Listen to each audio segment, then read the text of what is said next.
দীর্ঘ 16 বছরের রাজত্বের সাথে দাম্ভিকতার সাথে রাষ্ট্র পরিচালনা করা সরকারের যেই হাসিনা সরকার, যে ব্যক্তি এদেশে হাজারো হাজারো আলেমকে, নির্দোষ আলেমদের নামে মামলা দিয়ে কোমরে রশি বাঁধিয়ে বয়োজ্যেষ্ঠ আলেমদেরকে গরু ছাগলের মতো টেনে হেসড়ে আদালতে উঠিয়েছে, আল্লাহ পাক সেই জালিমের গলায় ফাঁসির রশি ঝুলানোর আইন পাশ করেছে। কথা বলেন ঠিক কি না? বাংলাদেশের যে আদালতের ভেতরে যুগসৃষ্ট আলেমদেরকে, কায়েদে মিল্লাত জুনাইদ বাবুনগরী রহিমাহুল্লাহর মতো আলেমকে, যুগসৃষ্ট আলেম খালিদ সাইফুল্লাহ আইবি হাফিজাহুল্লাহর মতো, আল্লামা খুরশিদ আলম কাসিমের মতো, শাইখুল হাদিস ইবনু শাইখুল হাদিস আল্লামা মামুনুল হক হাফিজাহুল্লাহর মতো বড় বড় আলেমদেরকে, অসংখ্য আলেমের উস্তাদদেরকে গরু ছাগলের মতো কোমরের রশি বাঁধিয়ে আদালতে যে উঠেছিল যেই হাসিনা, আজকে আল্লাহ পাক সেই জালিমের জন্য আদালতের মাধ্যমে আল্লাহ পাক তার ইজ্জতকে মাটির সাথে মিশিয়ে দিয়েছে। কথা বলেন ঠিক কি না? কাজেই দুনিয়াতে মুমিনদের জন্য সময়ে কষ্ট হলেও আল্লাহ পাক মুমিনদের জন্য রেখেছেন আজরুন আজিম, জান্নাত। কথা বলেন ঠিক কি না? এই দেশে নির্যাতন করে অসংখ্য আলেমকে জামিন দেওয়া হয় নাই, অসংখ্য নির্দোষ আলেমকে আদালতকে কুক্ষিগত করে নির্দোষ আলেমকে তামাশার নামে ফাঁসির কাস্টে ঝুলিয়ে হত্যা করা হয়েছে। কথা বলেন ঠিক কি না? যেই আদালতকে ব্যবহার করে খুনি হাসিনা অসংখ্য ব্যক্তিকে ফাঁসি দিয়েছে, আল্লাহর মার দুনিয়ার বার। আজ তুমি দেশে থাকতে পারো নাই, তারা তো দেশে ছিল, তুমি দেশেও থাকতে পারো নাই।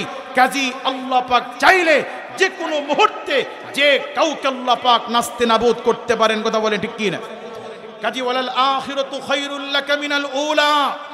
এই দুনিয়াতে মুমিনদের জন্য কষ্টকর হলেও, দুনিয়াতে মুমিনরা মজলুম হলেও, দুনিয়াতে আলেমরা মজলুম হলেও আল্লাহ পাক এই দুনিয়ার পরেই কোরআন প্রেমিকদেরকে, কোরআন ওয়ালাদেরকে আল্লাহ পাক সম্মানিত করবেন। কথা বলেন ঠিক কি না? আজকে আমাদের এই সমাজে আলেমদের কোনো মূল্যায়ন আছে? সমাজের নেতৃত্ব দিবে মসজিদের ইমাম।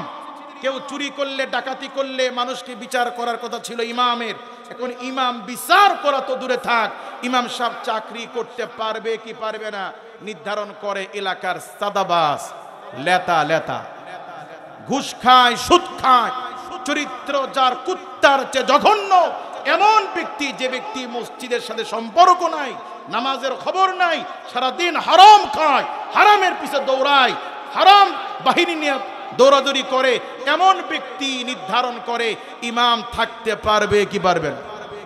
কথা বলেন। গত কয়েক বছর আগে মাহফিল করার সুযোগ বিভিন্ন জায়গায় করতে পারি নাই, হয় নাই। আবার অনেক জায়গায় মাহফিল করতে পারলেও দেখেছি পোস্টার কয়েকবার ছাপিয়েছে। ব্যাপার কি? তারিখ ঠিক আছে কিন্তু পোস্টার কয়েক রকম। হুজুর, প্রথমে আমরা পোস্টার করেছিলাম, শুধু বক্তাদের নাম দিছি, রাজনীতিবিদের লোকেরা এসে হুমকি দিয়ে গেছে মাহফিল বন্ধ। অপরাধ কি? অপরাধ এমপি সাহেবের নাম দেয়নি। কি বড় পাপ করছে হুজুররা, কি বড় পাপ করছে মাহফিল কমিটিরা। ঠেকায় পড়ে আবার পোস্টার ছাপিয়ে এমপি সাহেবকে প্রধান অতিথি দিয়ে আমরা পোস্টার সাজিয়েছি। মেয়র সাহেবের সাথে এমপির দ্বন্দ্ব আছে, মেয়রের লোকেরা এসে হুমকি দিচ্ছে, এমপি সাহেবের নাম আছে, মেয়র সাহেবের নাম কই? ঠেলায় পড়ে আবার পোস্টার ছাপাইতে বাধ্য হয়েছে। বলুন, আল্লাহর জমিনে একটা দিনই মাহফিল হবে, মসজিদের উদ্যোগে, মাদ্রাসার উদ্যোগে একটা মাহফিল হবে, এই সমাজের থার্ড ক্লাস একটা ব্যক্তিকে দাওয়াত করলে মাহফিল করা যাবে, না হলে মাহফিল করা যাবে না। লজ্জায় এই জাতির মরে যাওয়া উচিত। কথা বলেন ঠিক কি না? কাজে কোরআনপন্থী আলেমদের, হাফেজদের, মসজিদের ইমামদের মূল্যায়ন ক্ষণস্থায়ী পৃথিবীতে না হলেও ওয়ালাল আখিরাতু খায়রুল লাকা মিনাল উলা, এই দুনিয়ার পরেই আলেমদের জন্য, কোরআন প্রেমিকদের জন্য অবস্থান করছে মহা সাফল্য পুরস্কার। কথা বলেন ঠিক কি না? আর হাসিনা সরকারের বিরুদ্ধে বিভিন্ন দল মত হুজুরেরা, এরপরে বিএনপি সহ অসংখ্য দল আন্দোলন করেছে, কিন্তু কাঙ্ক্ষিত সফলতা আসে নাই। কিন্তু এক বছর আগে যে আন্দোলনটা হলো, ভাই, বাচ্চাদের ভেতরে এই উদ্যম সাহস কে দিয়েছে? গোলাগুলি তো বিএনপির আন্দোলনও আওয়ামী লীগ সরকার করেছে, কিন্তু সেই আন্দোলনগুলো জোরালো হয় নাই। কিন্তু বাচ্চারা গত বছর যে আন্দোলন করেছে, তারা যেন মৃত্যুর জন্য ছুটতে চায়, বাপ মার কাছ থেকে দোয়া নেয় যে আমি শহীদ হতে চাই, যেন শহীদ হয়ে ফিরে আসি। বাপ মা বের হতে দেয় না, জোর করে আটকে রাখতে চায়। বাচ্চারা মা বাবাকে ফাঁকি দিয়ে মরার জন্য বের হয়। এই যে বাচ্চাদের মধ্যে সাহস, গুলি আসছে চোখের সামনে পটাপট, অন্য ভাইয়েরা মরে যাচ্ছে, তারপরও ছাত্ররা পিছপা হয় না, সামনে যাচ্ছে। বলুন এই যে বাচ্চাদের ভেতরে, এই যে এদের ভেতরে যে সাহস, যে উদ্যম, যেই সাহস, যেই তারুণ্যের উচ্ছ্বাস যিনি দান করেছেন, বলুন তিনি কে? কাজে আমাদেরকে মনে রাখতে হবে, দুদিনের রাজা 10 বছরের সাজা। আমরা তো বাংলাদেশবাসী ধরে নিয়েছিলাম হয়তো হাসিনা যতদিন বেঁচে আছে হয়তো ক্ষমতার আর পালাবদল হবে না। যে হাসিনা নির্দোষ মানুষদেরকে ফাঁসি দিয়েছে, আজকে সেই আদালতেই হাসিনার ফাঁসির হুকুম হয়েছে। কথা বলেন ঠিক কি না? কাজে আমাদেরকে আল্লাহ পাককে ভয় করা দরকার আছে না নেই? ভাই, আমার সাথে আপনার শত্রুতা আছে, বুঝেন, আমার সাথে আপনার শত্রুতা আছে। আমি জানি আপনি আমার ছেলেকে মারেন নাই, আরেকজন মেরেছে, আমি জানি না। আমি আপনার সাথে শত্রুতার কারণে আমার আসল ছেলের খুনিকে বাদ দিয়ে আমি যদি সুযোগ নিয়ে আপনাকে ফাঁসায়া দিই, এটা কি ছেলের সাথে ভালো ব্যবহার হবে না খারাপ ব্যবহার হবে? 1971 সালের দেশ স্বাধীনতার পরে, বঙ্গবন্ধু ফিরে আসার পরে এদেশের মানুষদেরকে সাধারণ ক্ষমা ঘোষণা করেছিল, ঠিক কি না? এই আওয়ামী সরকারের সময় তারা রাজাকারের তালিকা প্রকাশ করেছে, 10,000 রাজাকার। কত?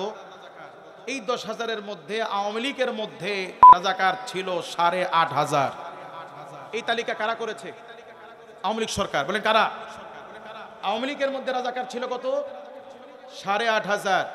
বিএনপির মধ্যে তালিকা করছে 1,500, আর জামাতের মধ্যে রাজাকারের তালিকা করেছে মাত্র 37 জন। কতজন? আপনি স্বাধীনতার চেতনা বিক্রি করে, 71-এর চেতনা ট্যাবলেট বিক্রি করে আপনি দেশের শীর্ষস্থানীয় ইসলামী রাজনীতিকে নেতৃশূন্য করার জন্য পাইকারি দরে আপনি ফাঁসি দিলেন। আওয়ামী লীগের মধ্যে কি কোনো রাজাকার ছিল না? কথা বলেন। কাজী আমার ভাইয়েরা, যারা জুলুম করবে, আল্লাহর জমিনে যারা অবিচার করবে, আল্লাহ পাক ঘুরে তাকেও ওই জুলুমে আল্লাহ পাক ফাঁসিয়ে দিবেন। কথা বলেন ঠিক কি না? কেমনে নির্বাচনে জেতা লাগে সিস্টেম তো জানাস। আমাকে ক্ষমতা এদেশের জনগণ রাখবে না, রাখবে কে? ওপারের দাদাবাবুরা। কে রাখবে? সেই দাদাবাবুদেরকে খুশি করার জন্য বাংলাদেশের মতো একটা দরিদ্র রাষ্ট্র, যেই দেশের মানুষ বিদ্যুৎ বিল দিতে গেলে বিদ্যুৎ বিলের ভেতরে মিটার ভাড়া দেওয়া লাগে। একটা রাষ্ট্র কি পরিমাণ ফইন্নি হলে মাসে মাসে বিদ্যুৎ বিলের সাথে মিটার ভাড়া দেওয়া লাগে? কথা বলেন। আচ্ছা, মিটার ভাড়া যদি জনগণের দেওয়া লাগে, তাহলে এই বিদ্যুৎ মন্ত্রণালয় জনগণের জমির উপরে দিয়ে যে বিদ্যুতের তার আর খাম্বা নিয়েছে, হাই ভোল্টেজের যেই তারগুলো, এক একটা 4টা বড় বড় যে খাম্বাগুলো আছে, 4টা পা আছে না? এই পার জন্য কত মানুষের কত জমি নষ্ট হয়েছে, কত মানুষ বিল্ডিং করতে পারে না, বড় বিল্ডিং করতে পারে না বিদ্যুতের খুঁটির জন্য। এই দেশের রাষ্ট্র কি জনগণের জমির উপর দিয়ে তার নিয়েছে, বিদ্যুতের তার জমির ভাড়া দিছে? তাহলে যেই দেশ এতটাই গরিব, কতটা গরিব আপনার আশ্চর্য হবেন। নদী বন্দর, আমাদের সদরঘাট একটা কেন্দ্রীয় বন্দর, নৌ পরিবহন, নৌঘাটের সবচেয়ে কেন্দ্রীয় ঘাট হচ্ছে সদরঘাট, যেখান থেকে সারা দেশের লঞ্চ, স্টিমার, জাহাজগুলো চলাচল করে। সেই সদরঘাটের মতো একটা কেন্দ্রীয় ঘাটে সরকার ইজারা দিয়ে রাখছে। ওই ঘাটে দিয়ে যেতে হলে 10 টাকা করে টিকিট কেটে ঢুকতে হয়। একটা রাষ্ট্র কত ফকিন্নি হলে এমন হতে পারে? কথা বলেন ঠিক কিনা? তাহলে যেই রাষ্ট্র এতই দরিদ্র যে রাষ্ট্রের করা ব্রিজ, জনগণের টাকায় করা ব্রিজ, সেই ব্রিজকে ইজারা দিয়েছে, জনগণের থেকে ইজারাদারেরা টাকা চুষে নিচ্ছে। যেমন আপনাদের জামালপুর ব্রিজ আছে না? নাই? আচ্ছা, এই ব্রিজ করতে কত টাকা লাগতে পারে? এই পরিমাণ টাকা কি বাংলাদেশ সরকারের ছিল না? কথা বলেন, ছিল কি ছিল না? হয়তো বিদেশ থেকে কিছু ঋণ নিয়ে বুঝিয়েছে, যেটা আমরা করি নাই, আমরা ঋণ নিয়ে করছি। তো এই ঋণ পরিশোধ করার জন্য সরকার জনগণ থেকে চুষে চুষে ইজারাদেরকে একত্রে কোটি টাকা বা তার চেয়ে বেশি দিয়ে ইজারা দিয়ে ইজারাদাররা জনগণ থেকে চুষে চুষে নিতেছে। অথচ রাষ্ট্র চাইলে এটাকে ফ্রি করতে পারতো না, রাষ্ট্রের টাকা এটা করতে পারতো না। তার মানে কি বোঝা যায়? যে এই রাষ্ট্র যথেষ্ট দরিদ্র। যথেষ্ট কি? সেই দরিদ্র রাষ্ট্রের ভেতরে বঙ্গবন্ধু শেখ মুজিবুর রহমান, স্বাধীনতার অবিসংবাদিত নেতা, তিনি দেশের জন্য পরিশ্রম করেছেন, দেশের নেতৃত্ব দিয়েছেন। এটি অস্বীকার আমরা করি না, করার সুযোগও নাই। কথা বলেন ঠিক কি না? কিন্তু সেই নেতাকে সম্মান দিতে গিয়ে আল্লাহর কোরআনকে জবাই করে মুসলমানের সন্তান হয়ে হাসিনা তার বাপ মুসলমানের মূর্তি ভাস্কর্য বানিয়েছে।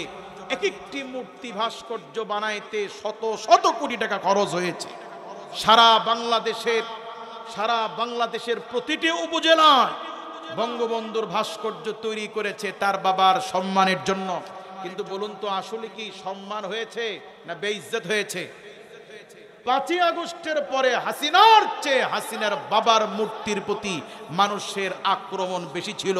এমনও কিছু যুবক শেখ মুজিবরের মূর্তির উপরে দাঁড়িয়ে প্রসাব করেছে। কথা বলেন ঠিক কি না? হাসিনা নিজে মুসলিম হয়ে জানে এগুলো বানালে পাপ, এগুলো বানানোর দ্বারা তার বাবার কবরে সওয়াব হয় নাই, গুনাহ হয়েছে।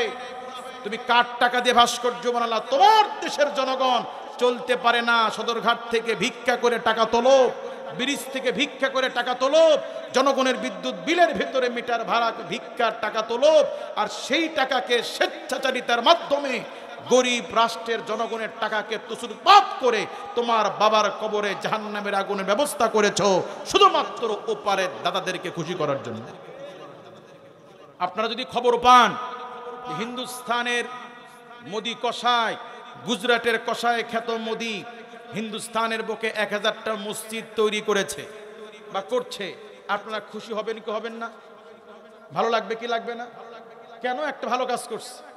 হাসিনা ভারতবর্ষে বাংলাদেশে তার বাবার মূর্তি তৈরি করেছে কারণে যে মূর্তি তৈরি করলে ওপারের লোকেরা দাদা বাবুরা খুশি হয়।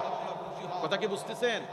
জানে মূর্তিতে উপকার নাই, জানে মূর্তিতে পাপ, মূর্তিতে শিরিক। শিরিক শুধু গুনাহ না, শিরিক হচ্ছে আল্লাহর জমিনের সবচেয়ে বড় গুনাহ। সবচেয়ে বড় গুনার নাম কি? শিরিকের চেয়ে বড় গুনাহ আছে? ইসলামে কিছু হালাল আছে যেগুলো কখনো হারাম হয়, কখনো কিছু হারাম আছে হালাল হয়। যেমন মরা গরুর গোশত খাওয়া হালাল না হারাম? কিন্তু কখনো কখনো মরা গোশত খাওয়া হালাল হয়ে যায়। যদি পৃথিবীতে খাবার নাই, খাদ্য সংকট, একজন মানুষকে গুম করে রেখেছে, কোনো খাবার নাই, ক্ষুধার অভাবে মারা যাচ্ছে, শুধু মরা গরু পড়ে আছে, জীবন বাঁচানোর জন্য সাময়িক সময়ের জন্য মাজবুরান এই মরা গরুর গোশত খাওয়াও মুমিনের জন্য তখন হালাল হয়ে যায়। কি হয়ে যায়?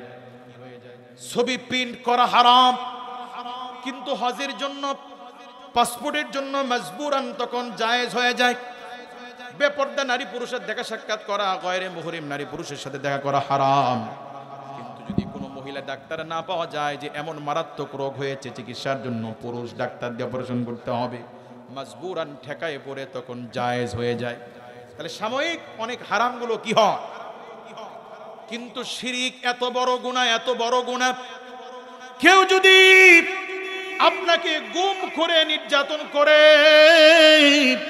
হাত পা বেঁধে রেখে যদি হাতের আঙ্গুল কেটে নেয়, চোখ তুলে নেয়, বুক ছিঁড়ে যদি কলিজাটাও বের করে নেয়, এরপরেও আল্লাহর সাথে শিরিক করার কোনো অপশন ইসলামে নাই। শহীদ হতে হবে, মরে যাবে, এরপরও কি করা যাবে না? আল্লাহ পাক বলেন ইন্নাল্লাহা লা ইয়াগফিরু আন ইউশরাকা বিহি ওয়া ইয়াগফিরু মা দুনা যালিকা লিমান ইয়াশা। আল্লাহ পাক মৃত্যুর পরে, বান্দার মৃত্যুর পরে তওবাবিহীন গুনাহ করলে আল্লাহ পাক, তওবাবিহীন মরে গেলে আল্লাহ পাক চাইলে রহমানুর রহিম তার বান্দার যে কোনো গুনাহকে আল্লাহ পাক নির্বাহী ক্ষমতায় ক্ষমা করে দিতে পারেন। কি করতে পারেন? কিন্তু আল্লাহ পাক শিরককারীরা যদি তওবাবিহীন যদি মারা যায়, আল্লাহ পাকের চূড়ান্ত সিদ্ধান্ত হলো আল্লাহ পাক তাদেরকে মাফ করবে না। কি করবে না? শুধুই তাই নয়, বরং আল্লাহ পাক কালামুল্লাহর মধ্যে বলেন ইন ওমাই ইউশরিক বিল্লাহি ফাকাদ হারামাল্লাহু আলাইহিল জান্নাহ ওয়া মাআওয়াহুন নার। নাউযুবিল্লাহ বলেন।